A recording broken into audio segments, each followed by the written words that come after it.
Bagus pemeriksaan Budiari oleh Bareskrim dan mudah-mudahan itu merupakan bagian dari proses hukum yang teliti. Mahfud MD mantan Menko Polhukam menanggapi soal pemeriksaan Menteri Koperasi Budi Ari Setiadi oleh penyidik Ditreskrimsus Polda Metro Jaya dan Kortas Tipikor. Mahfud mengatakan, Budi Ari yang kala itu menjadi Menkominfo saat ini disebut Menteri Komdigi, memang memiliki tanggung jawab ketika meloloskan karyawan kementerian yang belakangan menjadi pelaku judi online. Menurutnya itu semua karena pelaku itu tidak diseleksi sesuai prosedur.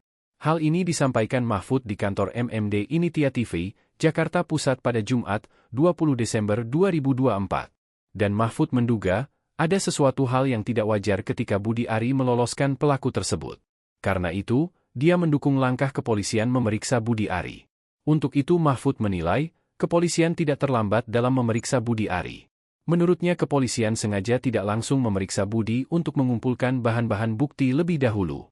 Kemudian Mahfud berharap, kepolisian bisa melakukan pemeriksaan hukum dengan teliti. Tetapi Budi Ari, menurut Mahfud, juga berhak untuk membela diri.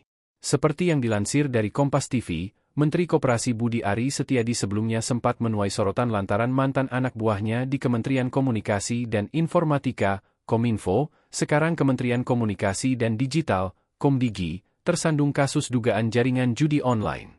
Budi Ari telah dipanggil Badan Reserse Kriminal atau Bareskrim Polri pada Kamis, 19 Desember 2024. Budi diduga diperiksa sebagai saksi terkait dengan kasus judi online yang melibatkan pegawai di Kementerian Komdigi tersebut. Bagus pemeriksaan Budiari oleh Bareskrim dan mudah-mudahan itu merupakan bagian dari proses hukum yang teliti. Artinya orang kan mengatakan kok terlambat ini. Enggak, menurut saya itu mengumpulkan instrumen lain dulu agar nanti begitu diperiksa itu langsung tidak sia-sia lah.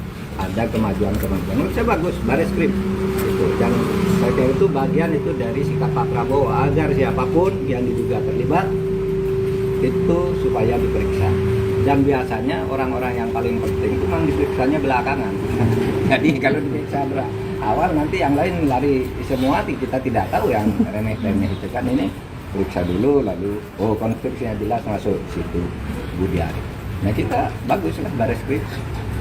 Kalau saya sendiri kan sejak awal memang intinya ada di situ. Bagaimana seorang bisa korupsi di situ, tidak diseleksi, lalu diberi jabatan, ditanya ijazahnya tidak jelas, keahliannya tidak jelas, hanya katanya mengaku bisa menangani IT lalu diangkat dalam jabatan penting, dan di sana ternyata membuat situs untuk judi online sendiri, dikelola sendiri, lalu ada kantornya sendiri di luar dan macam-macam. Itu kan yang terberitakan. Ya pasti Budi Ari bertanggung jawab dong. Kalau itu lolos saya kira agak aneh ya. Kalau lolos agak aneh bagi saya. Pasti ada sesuatu yang tidak wajar kalau dari logika itu. Tapi oke lah, itu urusan hukum. Budi Ari berhak membela diri dan mencari pembela yang terbaik. Seperti halnya penegak hukum harus bekerja sungguh-sungguh. Download Tribun X sekarang. Menghadirkan lokal menjadi Indonesia.